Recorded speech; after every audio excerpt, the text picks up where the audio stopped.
kimodoka wari urimo bari bazanye mu bikarito bari bamucoye ninde Scott Adkins mama we hano hantu harahiye urebe where's the money mafaranga ari hehe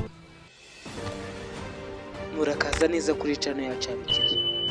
Muri iyi video ndaza kukubwira uburyo ushobora kuba wareba ino filime Diablo ukaba wayirangiza cyo ngusaba no kubana nanjye. Tugiye kugusobanurira iyi filime mu buryo bwimbitse, turaza no kwisesengura tunerekana ikivuze ndetse n'icyo yatwigisha. Iyi ni content cyahitamenyero.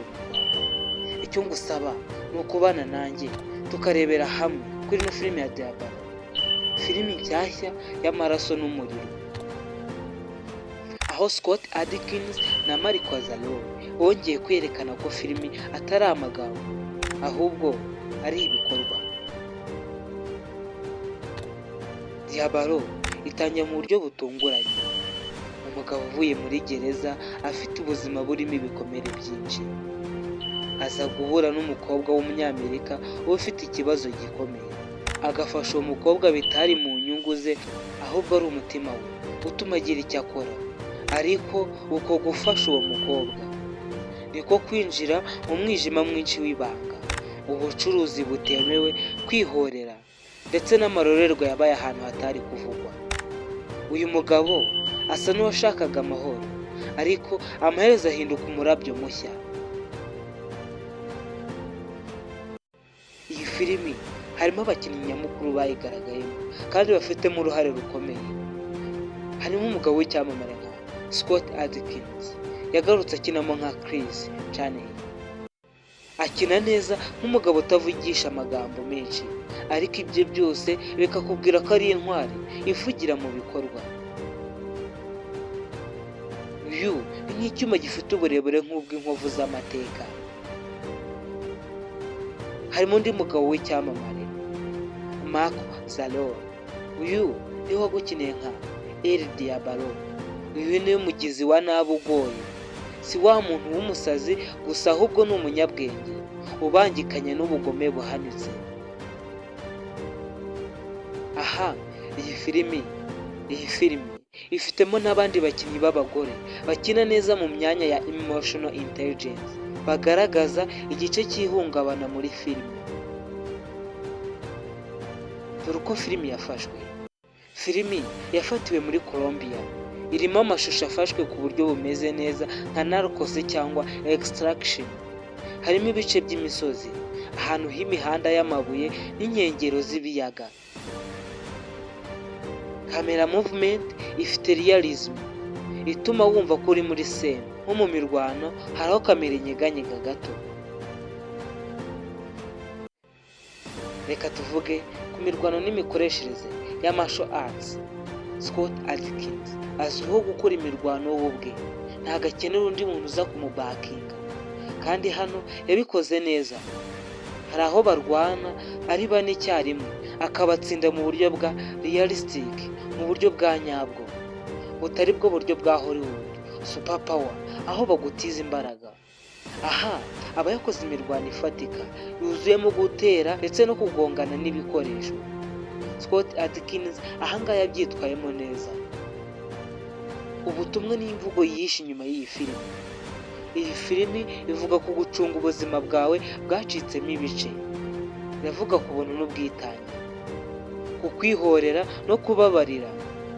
Nuko rimwe na rimwe inabi z'isi ziguhatira kuba umuntu utarigeze wifuza kubaho. Hari interuro Travis avuga ati sometimes you have to go through hell to feel alive again. Ubwo ni ubutumwa bwa nyabwo. Iyi ni filime irimo flashback zerekana ibyamubayeho, birimo gufungwa ku buryo butarimo ubutabera, gutakaza umuryango n'ubuzima bwo kuba umwe. Hari moment aho umuntu ashobora kurira nubwo uri kureba imirwano. Iyi ni filime irimo umubabaro uvanze n'ubutwari. Reka twirebere uburyo ino filime yakiriwe n'abantu. Kuri Rotten Tomatoes, iki ni ikinyamakuru kiretinga amafilime, igize 71%. bivuze ko yakiriwe neza. Kuri IMDb ifite 6.9/10. Abantu bayigereranya na John Wick, ariko ikaba ifite raw edge yayo bwite. Hari n'abavuga ko iyo ari imwe muri filime Scott Adkins yakinnye role irenze guhangana gusa.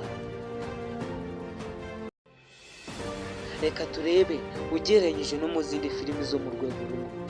Ukunda John Wick, The Night Comes for Us, Man from Nowhere cyangwa The Raid, Diablo irakubereye, ariko kandi si polished nka John Wick, ahubwo ni ugukubita no gukubitwa mu nzira z'igitangaza. Icyo twakuye muri ino filime, iyo umuntu avuye ahantu habi ashobora gukira, ariko atazaba nka mbere.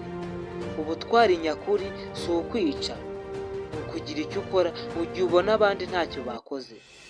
Diablo ni urugendo rwo kwigobotora ibikomere, aho intwari aba ari uwicaye wenyine mu mwijima ariko adatezuka. Reka turebe ku mbuga nkoranyambaga amanota bagiye bayiha banayiretinga. Imirwano bayaha amanota 9/10, inkuru bayaha 7.5/10, ubutumwa burimo babahaye amanota 8/10, camera and directing babihaye amanota 8.5/10, uko yitwara ku isoko mpuzamahanga bayihaye amanota 7.5/10. Ibi ngibi iyo ukoze overall byose ukabiteranya ku 10 ifite rate y'8.2/10. Ibi bikayigira imwe muri filimi za martial arts zikunzwe kurusha izindi muri mu myaka uno mwaka wa 2025. Wowe se wayihaye angahe? Ese wowe urabona Scott Adkins akwiye kwinjira muri mainstream nk'uko Keanu Reeves yabikoze?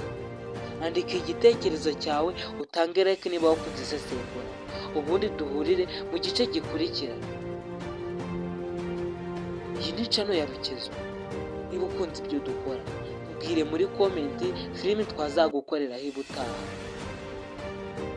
Ukande like, ukore no kuri subscribe kugira ngo uko dushyizeho ikiganiro kitazajya kigucika. Niba ushaka kureba ino filimi ushobora kujya kuri website oshakurufilms.com. Iyi filime ushobora kuyisangaho. Wakoze kunkurikira. Jya mpamagara Gustave niko nitwa. Ciao ciao, hasta la vista. Imana ibarinde.